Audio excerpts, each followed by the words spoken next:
Ever wonder what it takes to survive in the cutthroat world of Hollywood? It's not just talent. Sometimes even a few hours on set aren't enough.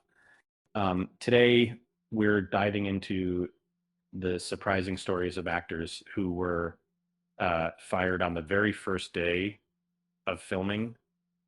Get ready for tales of creative clashes, unexpected decisions, and some seriously awkward moments. The film industry is a high stakes environment where major decisions are made at a moment's notice to protect the vision of a project. While many casting changes occur during the development phase, some actors are dismissed after production has already commenced. Uh, um, these departures can stem from creative differences or behavioral issues, or even physical mismatches that only become apparent once the cameras are rolling. Getting fired on the very first day is a rare but significant occurrence that can alter the trajectory of a movie and the careers of those involved. Stuart Townsend spent 2 months training and rehearsing for the role of Aragorn in The Lord of the Rings, The Fellowship of the Ring. Um, One day before filming began, director Peter Jackson realized the actor looked too young uh, to play the Weathered Ranger. Townsend was replaced by Viggo Mortensen, who flew out immediately to begin work on the production. The sudden dismissal left the actor frustrated as he had spent significant time preparing for the massive trilogy. He did not receive any compensation for the work he put into the pre-production phase, and production on the science fiction sequel Aliens had just begun. When James Remar was let go from his role as Corporal Hips, director James Cameron made the decision after the actor was arrested for uh, drug possession, and Michael Biehn quickly took over the character and had to start filming right away. And some wide shots featuring the back of the original actor still remain in the final cut of the film. This incident serves as a rare example of a major character being replaced so late in the process. Ryan Gosling arrived on the set of The Lovely Bones having gained 60 pounds because he believed the grieving father should look stressed and unkempt. And director Peter Jackson disagreed with this physical interpretation and decided to replace him on the very first day of production. Mark Wahlberg took over the role, and filming proceeded without further delay. Gosling later admitted there was a lack of communication between him and the production team during the preparation stage, based on by Frank Sinatra arrived on the first day of filming. Carousel and discovered the production planned to shoot every scene twice for different film formats. He famously declared he wasn't being paid to film 2 movies at once and walked off the set immediately.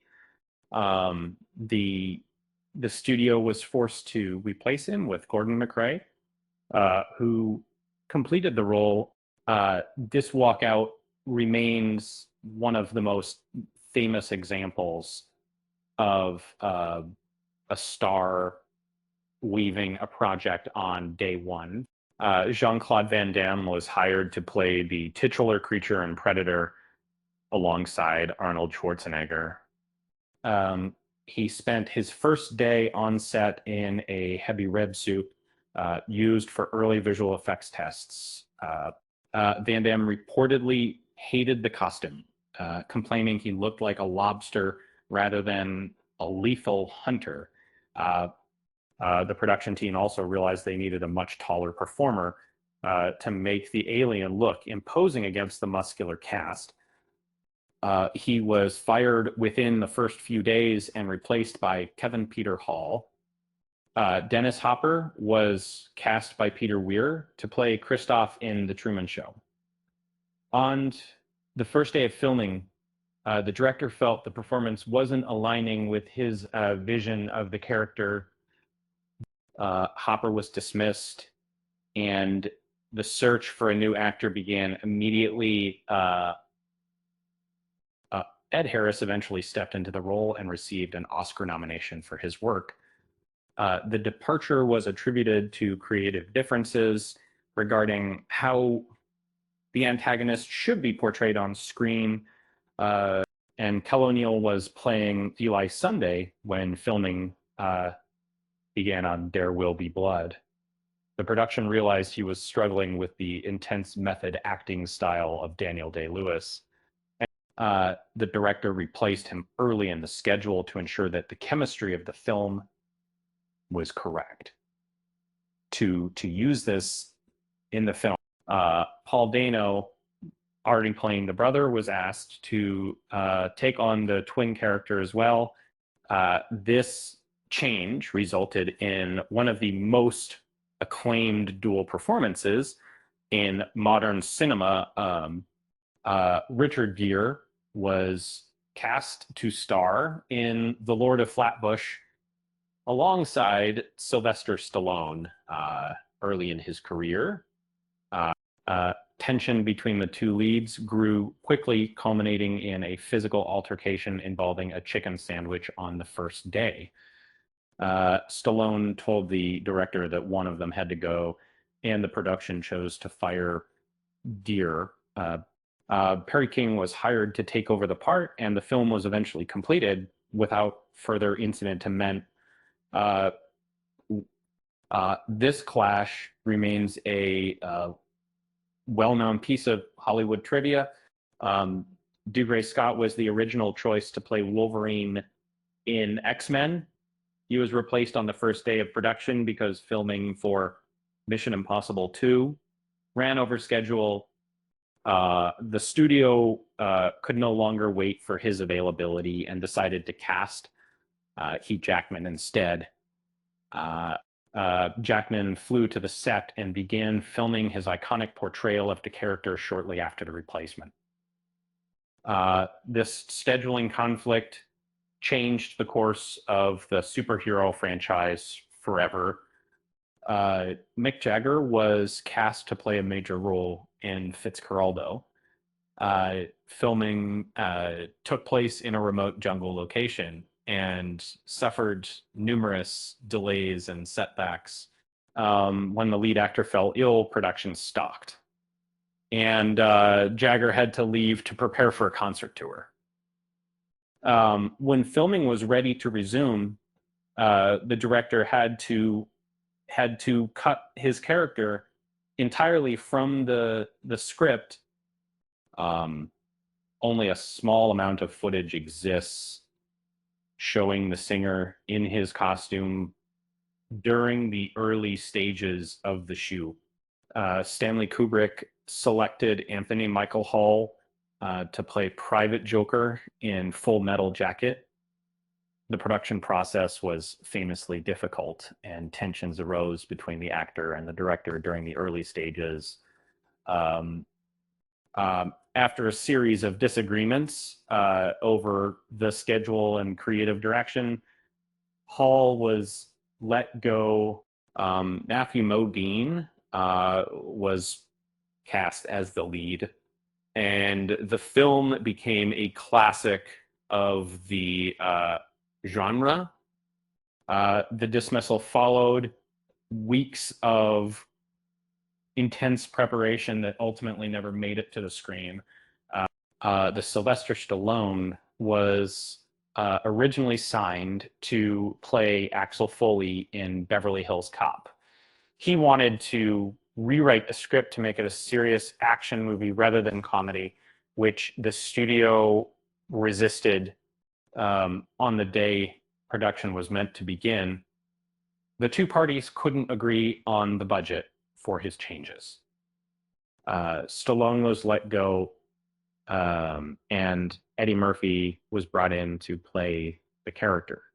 The film went on to become a massive hit and solidified the career of its new star. Francis Ford Coppola originally cast Harvey Keitel as Captain Willard in Apocalypse Now. After only a few days of filming, the director realized the actor wasn't the right fit for the introspective character. Keitel was fired and replaced by Martin Sheen, who had to fly to the remote location to begin work, and the production faced many more hurdles after this change, including natural disasters and health crises. The original footage of the first actor remains a curiosity for fans of the film. Rob Lowe was cast in Dr. Vegas alongside an ensemble of well-known performers. After the first day of filming the pilot episode, the network decided that the chemistry wasn't working as intended, and Lowe was replaced. And the series underwent significant changes before it was eventually aired. This quick dismissal was a surprising turn for an established star with a long history in television. The show only lasted a short time on the air before being canceled by the network. Rip Torn was cast in a play titled The Game That Couldn't Shoot Straight. He was let go during the early stages of rehearsals. After a heated argument, director and star Dennis Hopper, during a pre-production dinner that reportedly involved a knife. Jack Nicholson was hired to replace him, and the role became a career-defining performance for the young actor. This incident highlighted the volatile nature of the independent film scene in the late 60s. Damon Wayans went against the script during a live broadcast of Saturday Night Live, and he played a character flamboyantly instead of how it was written during a police sketch. Producer Lorne Michaels fired him immediately after the show finished, airing for his unprofessional behavior. This move eventually led the actor to create his own successful sketch series called In Living Color. He eventually returned to host the show years later, despite the early controversy. Charles Grodin hosted Saturday Night Live in 1977 and famously broke the rules of the live production. He, pretended to miss his cues and acted as if he didn't understand that the show was actually live. The producers were so frustrated by his meta performance that he was banned from ever hosting the show again. This effectively acted as a firing from the revolving door of, guest hosts that the show employs, and his episode remains a unique and polarizing moment in the history of the program. Al Pacino was originally cast in the comedy The Gang That Couldn't Shoot Straight early in his career. He was let go from the production after he decided to pursue a role in another film that he found more interesting. The studio replaced him with another actor. This setback did not prevent him from landing his breakout role in The Godfather shortly after. He eventually established himself as one of the greatest actors of his generation. Despite this early rejection, before he became a household name, Al Pacino was fired from a play titled the gang that couldn't shoot straight. He had been cast to play a lead role in a Community or 19s. And if we were in Common, we were injuries in Critical Ballot. We were throwing up a prop. He was let go during the early stages of rehearsals and replaced by another actor. And this setback did not prevent him from landing his breakout role in The Godfather shortly after. Um, he eventually established himself as one of the greatest actors of his generation, despite this early rejection. So, what do you think? Um, share your thoughts on these sudden casting changes in the comments.